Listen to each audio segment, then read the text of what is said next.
Alrighty, relationship real talk coming at you a little later than usual today. But this is a really juicy topic, and I've started talking about it in some posts, putting it out there. And this particular theme of when we get too busy making it about everybody else and taking on their stuff and trying to fix them and trying to rescue them. What I'm talking about is when we make other people's business our business. And I was working with a client yesterday, and this was the very theme of the session, because we were getting into the session, and what it ended up being all about were her kids and her partner and her husband and her husband's kids, and everything that we were discussing at the beginning of the session was about them, right? It was about what was going on for them. It was about what they were going through, what they were navigating, what was happening in their lives. It was all about someone else, right? Other people. And this is such a trap where we completely lose ourselves in our relationships. And it really is a really sneaky way that we abandon ourselves by over focusing on the people around us, right, outside of ourselves. And one of the things that I've been sharing is when it's about them, when we make it about them and not ourselves, right? I think I just whacked my microphone then, but never mind. We focus on other people's problems. We focus on their moods and how they're reacting and how they're behaving and whether they're growing or not, and whether they're showing up in a way that meets our needs, that we want, that meets our expectations. When we're trying to fix or rescue or manage or control, right, all of this shit that was never ours to manage or never ours to carry in the first place. And this is what we do. So many of us out there, and I have done this with my kids, right? I'm so entangled and enmeshed in their experience that I'm forgetting about my own. It's massive, right? It's a massive big theme. It's a massive big hole that we fall into. And what do we do when we're doing that? We're distracting ourselves from ourselves. So if you're doing this, if you're making it about everybody else, you're distracting yourself from yourself. That's what's going on. And when we started to drill down into this, right, with my client, it becomes about our worth. Right? Whether we're a worthy parent, a worthy partner, husband, wife, whether we're a worthy friend. Because so many of us are walking the world feeling so deeply unworthy. Right? It's one of the top core beliefs that I work with the parents and the people in their relationships, in their parenting, in their lives. Right? And when we have this shit playing out, and this is one of my top core beliefs, right? That's in my top 4. I'm not worthy. Walking the world feeling this deep sense of lack of worth, right? Not feeling worthy. And that would be driving, that is where I'm coming from in my relationships, feeling like this bad friend, feeling like this bad parent. And what I was doing and what I helped highlight to the beautiful client that I was working with, that when we are trying to source our worth, when we're trying to feel more worthy, when we're trying to feel more valuable, we end up rescuing people. We end up fixing people. We end up making their business our business. We end up taking on all of their shit and making it our own, right? It's huge. And what happens when we do this, and I was a rescuer from way back, right? And there's so many people that have rescuing in their past that have become coaches, right? Because if you know about the drama triangle, which I talk a lot about, because most of our relating is sitting on what I have come to learn as the drama triangle, whether we are a victim, right? There's one point. There's another point over here, rescuer, or whether we are the persecutor, right? And we tend to flip around that whole triangle every single day in all of our different relationships. Sometimes we're rescuing in one, and sometimes we're persecuting someone in another, and being the victim, right? It's all victim orientation. And that's where we're sitting on this triangle, but outside of this triangle, which is where we want to get, because trust me, man, we want to get off that frickin' drama triangle. We want to get off that ride. That is not a ride that we want to keep relating on. Outside of the drama triangle, the rescuer, the more empowered position that you can take is the coach. Right? It's the coach. So there are other parts of the triangle, coming off the triangle, right? Where instead of being the persecutor, we become the challenger. And we challenge people rather than persecute them and make them bad and wrong. And the other one is coming out of a victim way of being and into a creative way of being, where we create our reality rather than being a victim to it. So you want to get off this triangle. So if you are on it, if you're in this place where you're trying to rescue people, you're trying to change people, you're trying to fix them, right? Trying to fix my kids, right? Because I'm taking on all of their experience, which is what my client was doing, making it all about them. And I'm like, honey, we're sitting in this session, which you are paying for, and all you're talking about is your kids, right? And what happens when we do that? I can see you watching, Leonie. Are you hearing me? Oh my God. If you're hearing me on the replay, put it in the comments, right? Which one of those points do you generally sit in, or do you flip-flop all over the place? It's really valuable information to have. What happens when we are on that drama triangle? What happens when we're in a victim orientation? What happens when we're rescuing, making other people's business our business, thinking that we have to go and fix things for them, right? Rescuing, enabling is another one. When we enable people to stay there. Why? Because it makes us feel worthy when we go in and solve things for them and advise them and care for them. And, it makes us feel worthy. It makes us feel valuable, right? It makes us feel needed. It fills the void of worth. That's what we're doing. Ooh, I know, Leonie, right? And what happens is that energetically, we literally drop, right? If someone is having a really hard time and they're in their shit and this is what's happening, this is what's going on, right? We might be having a really great day, and then we drop our frequency to meet them. And so often we will meet at the energy of the victim, right? At the frequency of the victim.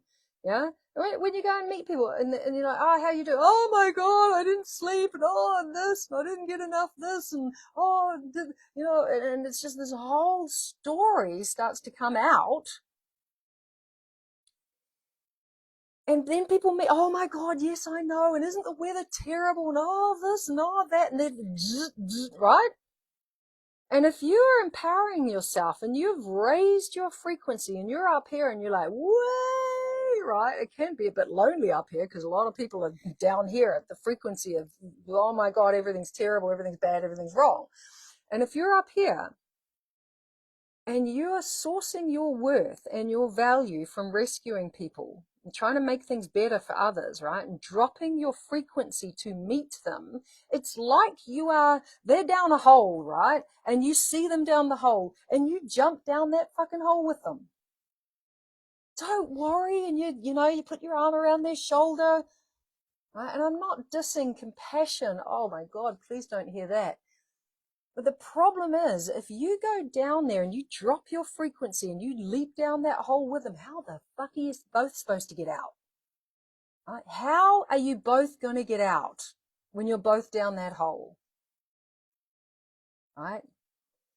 And I'm not saying don't go and be there and support and be a loving presence, right? Just don't energetically drop to their frequency, right? And if you imagine that in the scenario that I'm talking about, you're at the top of the hole and you go, yeah, I see you down there. Oh, I'm really feeling what you're going through at the moment. Do you need a rope? I'll chuck you a rope and then you can pull yourself out, right? Maybe you give them a bit of a hand, but can you see you're not dropping in frequency to meet them? You're holding your frequency and inviting them up. Holy shit, that would be a different story. Hey, I'm at the top of the hole. I'll chuck you a rope. You can pull yourself up to here. Woo, that'll be great, right? Because we can't support anyone, truly support them, not just try and rescue them to gain value and to meet our needs for worth, right? Trying to source our worth from there. We're not truly helping people. Yeah. We're actually abandoning ourselves to be there for them, and then they become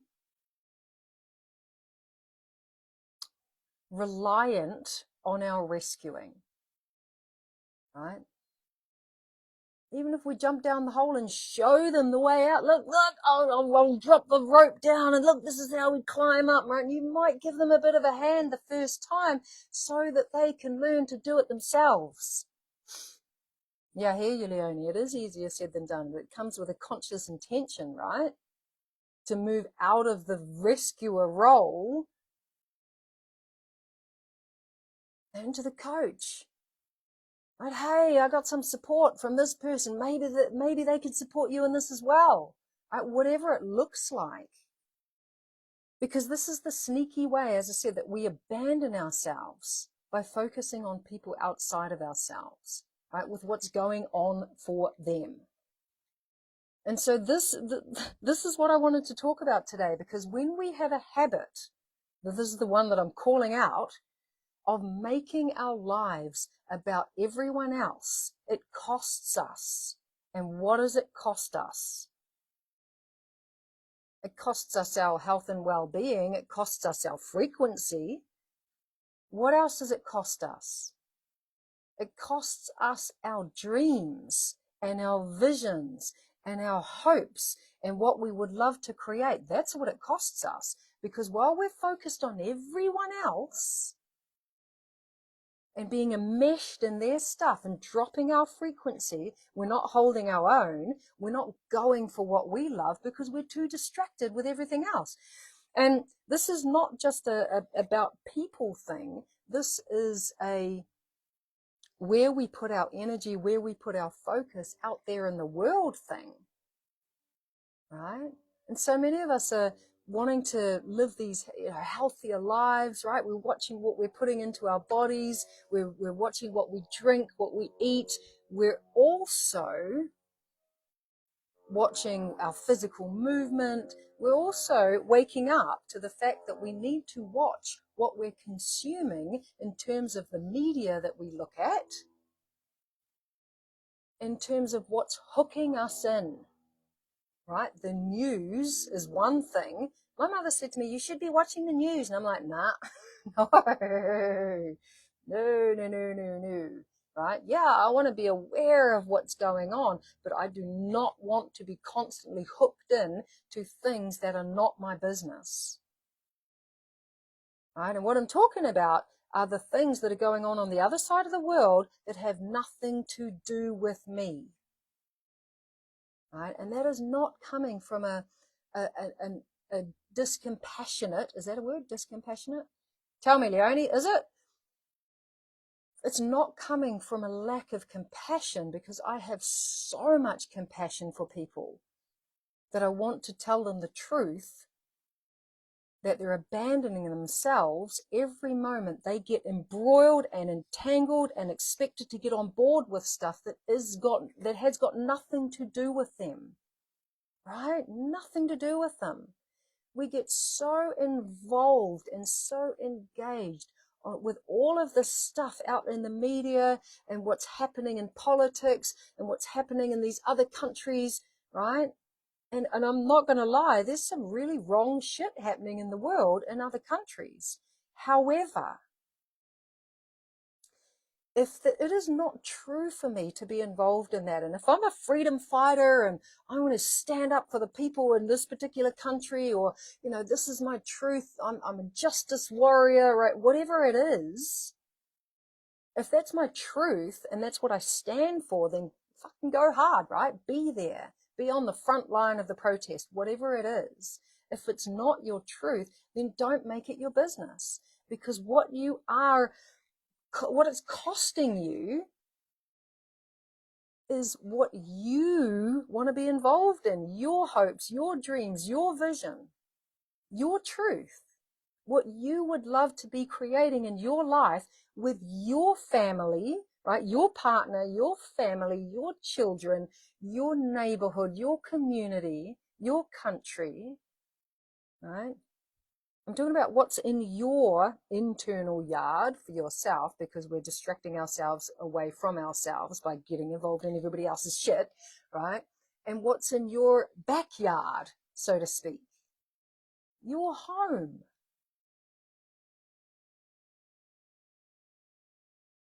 Because if we're being hooked in to having to get involved in and having to jump on the bandwagon with whatever it is pulling us further and further away from what we would love, right? From our truth. What is your truth? That is one of the things that I gleefully, very happily, and very powerfully help people find for themselves. Because we've got to know what's true for us. And we can't find it if we're so busy making it about everyone else and getting trapped in everyone else's lives, right? And everyone else's shit and everyone else's moods and emotions, right? It's not about them. It's about you and what's true for you, what's important to you, and understanding and learning what you're avoiding in your life, in your growth, right? By staying entangled in theirs. That's what this is about. And I remember, I'll just tell you this little story before we close off. I remember working with a client, and she was in a co-parenting relationship, which I've worked with a lot of parents who are in co-parenting relationships, because look, let's face it, 50% of relationships that involve children are separating these days. 50%. So there's a lot of co-parenting families out there. And when she finally got this piece, right, to stop making her co-parent's business her business, oh my God, you should have seen the relief on her when she realized that that's what she was doing for a start. Because I said to her, the reason why you're separated is because you couldn't parent together. So why are you still trying to parent together when you live in separate houses, right? Mum's house, mum's rules. Dad's house, dad's rules, right? And unless what the other parent is doing is seriously impacting the children's health and well-being and safety, and I mean seriously, not just because they don't do it the way that you do it, right? Right? Then get your face out of their business, right? Stop making their business your business, right? So it's a big theme. It's a really big theme. And this client is now absolutely loving her life as a parent. She is loving what she's creating because she's focused on her and not everyone else. And I remember, and I'll share this last little bit, I remember just sitting in, like tuning into a vision of what she wanted, her creation, where she was going. And I saw her in these heels, right, in this gorgeous, sexy dress. And she was just like sashaying, right? Totally owning herself. Yeah. Because now she was making her business, right? She was no longer distracting herself from herself. And she's gone out and created that reality. Right? She's got a beautiful new partner in her world. She's out there doing what she loves, creating absolute magic. And all of her relationships have transformed because now she's focused on her rather than everyone else. So it's a big theme. I would love to hear more of your thoughts. Would love to hear what landed. I would love to hear what you're taking away, what you are going to put into action from this relationship real talk, right? Maybe you're going to look into the drama triangle and how to get yourself off that, because we are constantly hooking ourselves back in and hooking each other in, being hooked in, right, onto this drama triangle, this way of relating, and we got to get off that. So what's landing? What are you taking away? What are you going to put into action? What are you going to do differently? All right? Because this is an inside-out job, not an outside-in job. All right? You're never going to find your worth and your value outside of yourself. Right? It comes from in here. And if you're distracting yourself away from yourself and making it about everybody else, then you don't have a chance of creating that internally. So watch this space. I've got something that I'm going to be launching very, very soon in the next day or two. And I'm inviting you to come and join it. You're going to love it. I'm going to bite my tongue and not tell you what it is, but I'm just planting the little seed that you might want to keep Thursday, the 5th of June at 10 o'clock New Zealand Standard Time, free to join me in my next offering. All right, beauties. Big love. Love to hear your thoughts. If you're catching the replay, tell me what landed, tell me what you got, tell me what you're taking away, and tell me what you're going to do differently. All right, beauties. Ciao for now.